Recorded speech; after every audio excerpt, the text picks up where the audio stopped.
this is take 2 because I needed directions home. And when I tapped on the directions, it stopped the video. Gotta love technology. Hi guys, this is Connie. It's gonna be the December one take for now.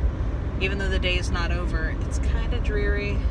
It's December 23rd. It's the day before Christmas Eve. And it's gonna get a little bit crazy because Christmas Eve is when we're having our big church services. So while today is Saturday, the big stuff goes down tomorrow and Sunday. I got to spend some quality time with a quality person, and I was getting ready to sit. I feel bad that I have to like turn around. His name is Nathan, and he is on YouTube, and he does a lot of social media stuff, and I'm a social media junkie, so we get along in that capacity. And I hadn't seen him in ages. He's now currently living in LA, living the dream. Yeah. And I'm currently here in Manassas growing roots, and so many different random like rabbit trail subjects that I could totally talk on for a good long time. But it was great to see him. It was great to hang out, and yeah, it's just, I'm always amazed. And this is a big, broad generalization. It's not specifically done to the things today. It's amazing how much impact a person can make just by dropping a note or dropping a line or just saying hi. I know for myself that's been one thing that I'm always amazed at and very thankful for, because those little moments are moments that I have forgotten over time.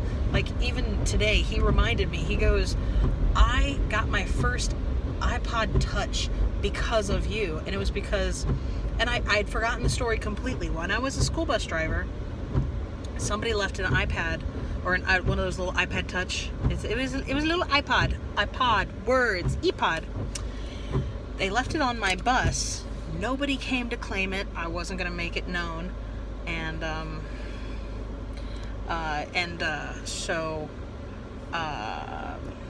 basically, he's texting me now that I got my message. But yeah, I think we were obviously talking because he was part of the youth group and I was a youth leader. And I said, yo, I thought of you. Do you want this? Because I don't know how to jailbreak it. I'm not giving it to, I can't think of anybody else to give it to. How about you take it? And he's like, yes, thank you so much. So like, it was that little thing. I never paid attention to the fact that, like, it was one of those memories that I completely forgot. And he brought it up today. I love that. And I feel like that's going to be the ultimate story of my life, is people coming up to me or people talking about me in the future going, hey, do you remember that one time that you did this or that? Excuse me. And I'm going to be like, no, but I'm glad that you remember it, because I forget. Half the reason why I do this is because I forget. The baby is kind of, I don't want to say she's sick. I'm not going to put that out there in the universe. I'm not going to speak that into existence. There's power, and there's life and death are in the power of the tongue. And I think something is not agreeing with her system right now, but I think we're going to work it through. And I am super appreciative to my sister, because she's had a kid for 9 years and I've only had a kid for less than 9 months. So it's been useful to be like, oh, what do I do? Is this something I called the doctor for? Because typical first mom syndrome will totally freak out and assume the worst in most situations. I'm glad to have her to lean on and ask for advice before I have to obviously like, oh, this definitely needs to be, let's go check you out at the hospital. Not everything needs to be checked out at the hospital. So that's how I talked about the baby and talked about Ace. Yeah, he's just good peoples. I love getting ready. I love catching up with good peoples that I haven't seen in a good long time, except through social media. And I love social media because when I'm out of touch with people physically and I'm not around their general vicinity, I can still catch up with people through Facebook stalking. I used to be really good at that. I'm not very good at it anymore.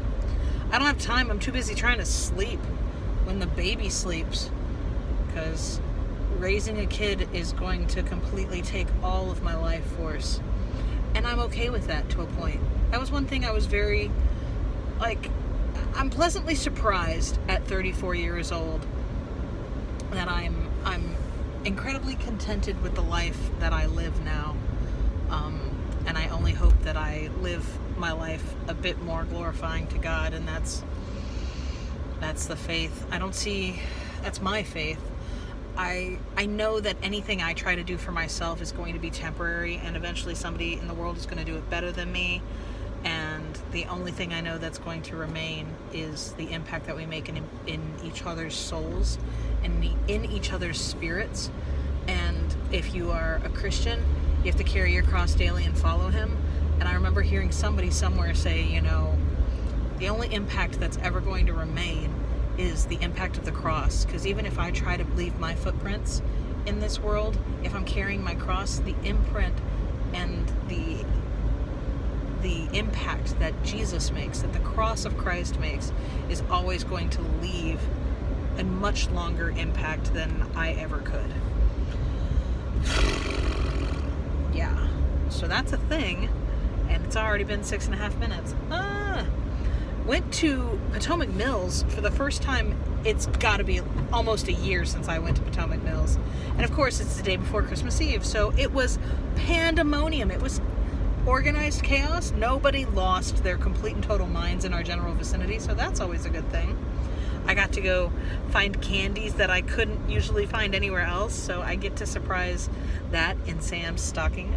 My mustachio gets some candies in his stocking that he never normally gets, so it makes me happy. And I get to do the same thing for my dad. I'm super excited. It's one of the rare things. I have a hard time shopping for my parents because they can take care of themselves. So it's incredibly difficult to find, especially for my mom, it's difficult to find something that I know is not going to just go up on a shelf or just give her a picture of the baby because everybody loves the baby. And it's always a good default gift, but to find something personal that she will enjoy and get good use out of is incredibly difficult nowadays. And then I have to engage my brain and think, and so sometimes I just don't want to have to think. I want things to be a natural knee-jerk reaction, and some of the things that I do in my life don't like my natural reaction, so gotta learn to be a bit more self-disciplined in various ways. I could babble on about today. It's just a really great day. A part of me felt like I needed to be on my best behavior because I didn't want to be a jerk or feel like a hypocrite, and that's a whole nother topic for a whole nother day at some point. But I really had a great time. Didn't feel too terribly awkward because, we are where we are at, and I love that I get to make any kind of impact and I get to be part of people's lives. I think it's awesome that people give a rip what I say, and once again, completely befuddled at the fact that reading books on the internet is a thing. If I had more time, I'd be doing a Connie Reads in the car, but I think once I get home, I get to take a baby shift from Mustachio, see my baby bear, and I think we're going to do some family talks, and I'm going to try and see if I can treat my parents to a mani-pedi, because I need one and they need one. And I picked this up out of nowhere, out of one of my drawers. I'm trying to go through some of my stuff. I have so much stuff, not just here, but in my life. And I want to start either trying to sell it or give it away or find new things like this. I got this today for $5. I'm kind of curious to see how long I have to wear it before it turns my skin green. I'm not sure what kind of metal it's made out of, but it's cool. I like it. And I hope it doesn't give me an allergic reaction. And if it does turn my hand green, hopefully it doesn't turn it green for very long, because this is cool. I like it. It's different and unique. It's a forget-me-not. And so now besides the photo booth pictures that I took with Ace, we won't have to forget this wonderful couple of hours that we got to spend together. Do you have a forget-me-not story that you hope to never forget? I'd love to know. Feel free to leave it in the comments. Be careful with that and enjoy, please and thank you. 10 minutes. Bye.